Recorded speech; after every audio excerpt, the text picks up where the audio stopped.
rate for hotels to house the city's homeless. They're sticking you with the bill as well. Here's Jay and Mario with more.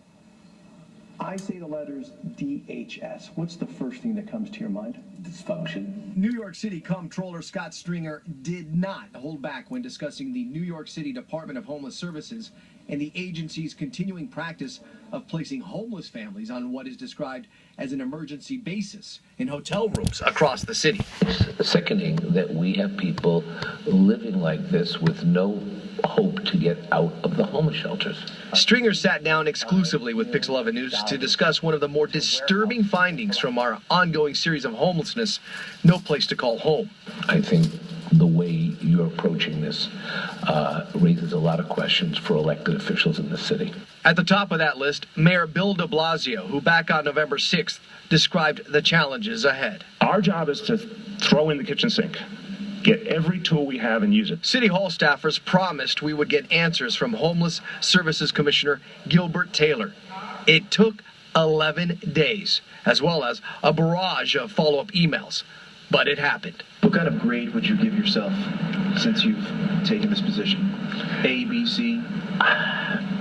I would definitely give us an A for effort. While Commissioner Taylor was quick to say he and his agency are passing with flying colors, he was reluctant to admit family shelter stays are now longer under his watch. I would say our data would be the notion of families languishing in shelter, because that is not the case at this juncture. I have this report. At this juncture, right here. as we sit here, Right here, Commissioner Taylor. And I sit right here. It shows that the fiscal as year we sit here today today, has been 534 days. DHS aided by Pix 11 News show a consistent reliance on booking hotel rooms for homeless families. In some cases, up to 50 days at a time, much longer than the standard 10-day temporary stay.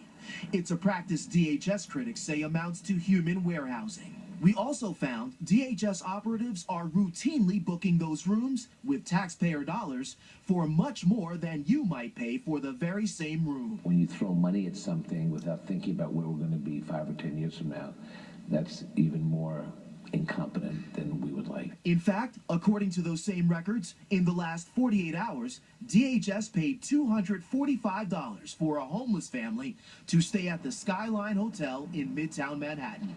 More concerning, though, is how your tax dollars are being spent at this Quality Inn near the Queens-Nassau County border.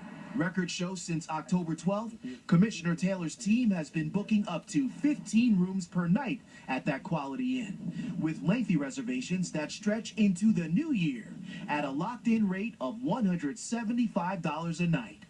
But as Jay and I discovered, we can go online and get those rooms for $151 a night, and even less. On more than just one night. They're wasting dollars.